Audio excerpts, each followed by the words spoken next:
Hi, everybody. Hi, welcome to 5 Minutes of Fun. I'm Penelope Polly. And I'm Chris Rodriguez. And today we're going to talk about focus. Focus. Not just focus. We actually have a slogan for today. Today's slogan is, get your head in the game. And this came from some kid show that my daughter was watching, and we thought it was ridiculous because they actually spelled out Getcha. It's not get your. It's not get your, it's Getcha. And it kind of made us laugh, and so we started saying it to each other all weekend, like anytime somebody would be frustrated with dealing with tantrums and things like that. We'd say, hey, get your head in the game. Get your head in the game. Get your head in the game. And it kind of made us laugh, and it made us think that it's a good idea to do a little video on that. On, you know, what we do to get our heads in the game and really, that whole point of that little get your head in the game is just to really kind of snap you out of wherever you are and wherever your focus is, and it just kind of almost breaks the concentration that you have on that one thing, and kind of you step back and you laugh, which I think is an incredible tool, right, to help you get in a good space. And then you go, okay, I'll snap out of it. And even if you let yourself be mad for a minute or two longer, or for 10 minutes, at least you're thinking about switching in the other direction. Right. You're thinking about changing your focus back to what you want to think about, what's more productive for you to think about, and not linger on the stuff that doesn't help you. Exactly. Basically. Exactly. So all weekend we were, get your head in the game, get your head in the game. And then we started talking about, the concept of games and how life is kind of like a game, and it's kind of like living life is kind of like playing a game. Right. And I had seen a Laker game a couple weeks ago where the Lakers were up by... Big Laker fan. Big Laker. Don't alienate. We don't want to alienate anybody. Yeah. We love all teams. Right. We practice tolerance in our home. Lakers were up by 20 points, though, which in an NBA game is huge. I mean, you're pretty much guaranteed you're going to win the game. Yeah, I mean, if you're in the finals and you're up by 20, I mean, you should win that game against Boston, right? Oh, whoops. She likes to try and throw me off during these things. But... So they're up by 20 points. They're up by 20 points. The other team in the fourth quarter came back. They were, I think, within like 6 or 8 points, which is, really dangerous. Everybody was really kind of, how could we lose? And then they managed to pull it out. They got back in their groove, ended up getting the win. But the thing was, after the game, they interviewed Penelope's favorite player, Derek Fisher. And the announcer said, what happened? How'd you guys... He's the brains of the operation.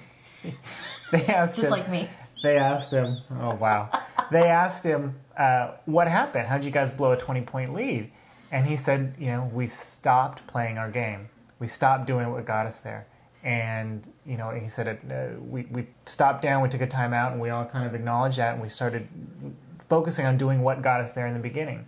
What I thought was interesting, he didn't say, we did a bad job, we didn't know what to do. What were we thinking? We suck. He said, we stopped doing what got us there. And I think that's a really, really important thing for everybody to focus on. That's powerful. Remember, that old slogan of, if you want more of what you have, keep doing what you're doing. If you want to change what you have, then do something different. Exactly. And, you got to know what's getting you where you want to go. And what makes you feel better and gets you more in tune with what you want. And, that's kind of stuff that we talk about, and that's why we're here. And, we also realize that one of the elements of all of this is that team concept. That, Chris and I are a team in our family, and with one another as spouses, and you need that sometimes. You need somebody to throw the ball to. Some days you aren't hitting any three-pointers, and you need somebody to say, hey, get your head in the game, get back here.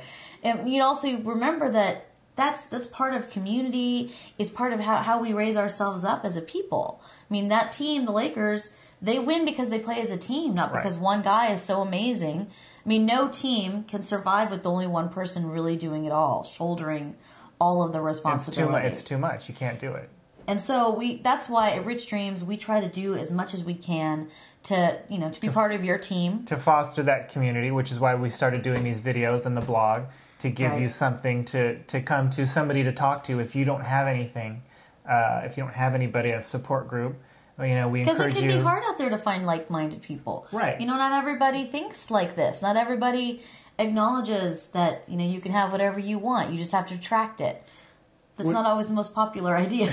Which is why we also encourage you to put comments in, because your comments not only help us, they help other, around the world, people who read this blog.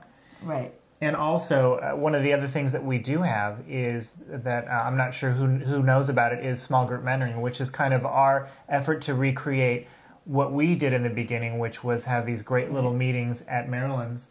That were very kind of informal, where you could just talk and ask questions. And ask questions. And small group mentoring, they meet once a month over the phone, and then you get an MP3, I think of it, and you can ask your questions. And it's in a small group setting.